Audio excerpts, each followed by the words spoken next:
Hello, पाकिटातून तेल काढलं त्याच्यात थोडंसं तेल लागलेलंच असतं आणि ते वेस्ट करण्यापेक्षा पाकिटला असं चारी बाजूने कट करून घेऊन पिठाने त्याला चांगलं पुसून घेतलं की तेल पण नाही वेस्ट जात.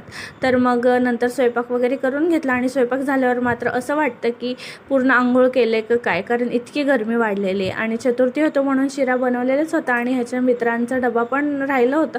मग त्यांना पण थोडंसं पॅक करून दिलं आणि चिन्नू पण उठला. मग हे त्याला घेऊन गेले आणि उठल्या उठल्या की पाणी तर पाजवायलाच पाहिजे, कारण गरमीच इतकी जास्त आहे. आणि या टबमध्ये त्याचे खेळणी घालून ठेवले होते. आल्यावर त्याचं हे सगळं एक एक खेळणी काढायचं असं चाललं होतं. नंतर तो खेळत होता म्हणून मग त्याचं खाऊ वगैरे बनवून घेतलं आणि मग त्याला तिकडेच बसून त्याचं खाऊ वगैरे खाऊ घातला आणि छान जेवण वगैरे केल्यावर आम्ही राऊंड मारायला चाललो होतो.